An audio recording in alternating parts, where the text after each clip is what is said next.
Fourth State of the Nation address ni Pangulong Marcos, abay panay ang flex. Nung start daw nung kanyang administration, 5 milyong bahay ang walang kuryente. Ngayon, after 3 years, 2.5 million households nakabitan na ng kuryente, pero we hear of Siquijor.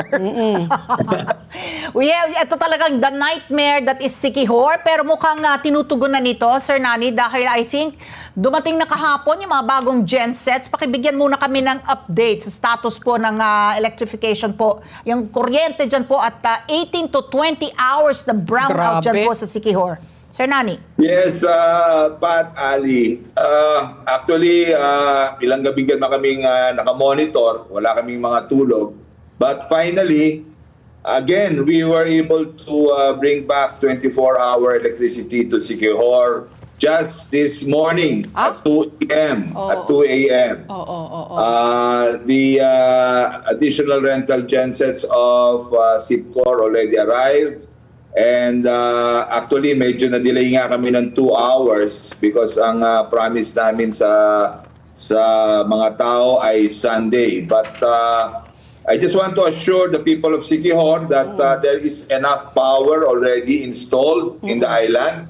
However, alam mo naman ang kuryente, mga makina yan, binabalansin nila yung mga frequency and everything. But I was advised by the technical people of Procelco that enough power supply is already installed. So, pwede na nating sabihin na 24-hour ang supply simula nung 2 a.m. kanina. Oo, pero Sir Nani, ito yung katanungan, bakit humantong sa ganyan na umabot na 18 to 20 hours ang brownout sa Siquijor?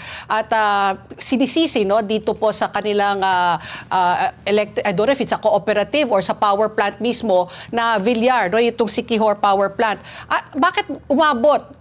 At saka ganun katagal, ilang buwan bago po na-aresto yung problema dito sa brownout? Akala ko aaresto yung mga bilyar. Hindi, na-arrest yung problema. Bakit umabot sa ganon, Sir Nani? Pat, Ali, maybe let's put it in the proper perspective. Ang problema talaga is not the DU. Procelco has nothing to do with the problem. Actually, they have been overextending their assistance to the generation company, which is SIPCOR. Okay. Which is SIPCOR. Maybe just to give a brief background. As early as January, we have been receiving reports that SIPCOR has been remiss of its obligation to deliver 24-hour supply of electricity. Nagkakaroon na ng rotational brownouts and nagkakaroon na ng problema sa mga availability ng fuel. So, I was just monitoring things until sometime May 14, if I'm not mistaken. Bumigay yung 4 na gensets nila. No? Wow.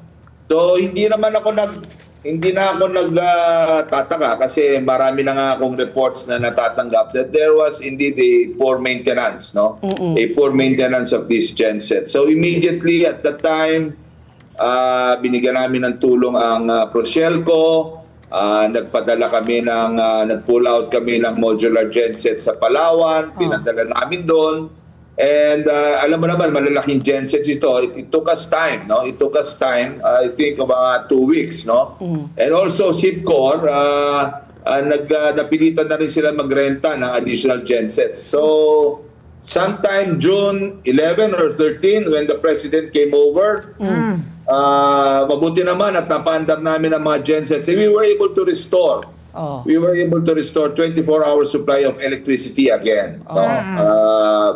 Brought about by the augmentation of additional gensets. Okay. However, a week or 2 weeks before the SONA, bumalik na naman. Ulit. Bumalik na naman ang brownout.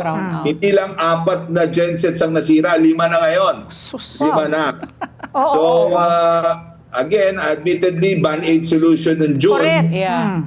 Band-Aid solution in June. And I was hoping that SIPCOR will do what is necessary to restore 24-hour electricity in their installed capacity.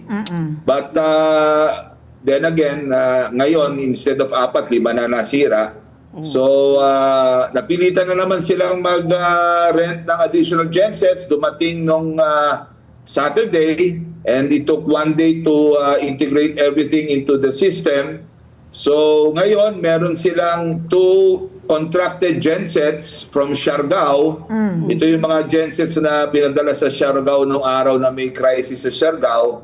And aside from that, meron pang 2 available gensets on standby just in case may may mag-count out at mag-back down ulit sa mga installed capacity. Grabe. So may liability ba ang SIPCOR, Sir Nani, considering meron bang nilabag dun sa kanilang service contract kasi considering yung danyo sa business sector, sa industriya ng turismo, may liability pa ang SIPCOR? Oh, well, I believe there is. Obviously, there is. No, there is a short delivery of what is expected from them, and of course, yung yung periodic maintenance schedule sila.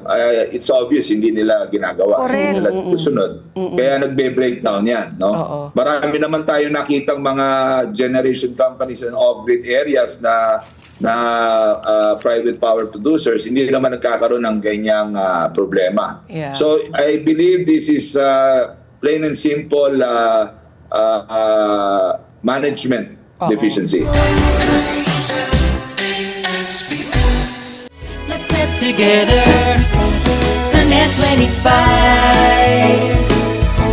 Sunnet 25.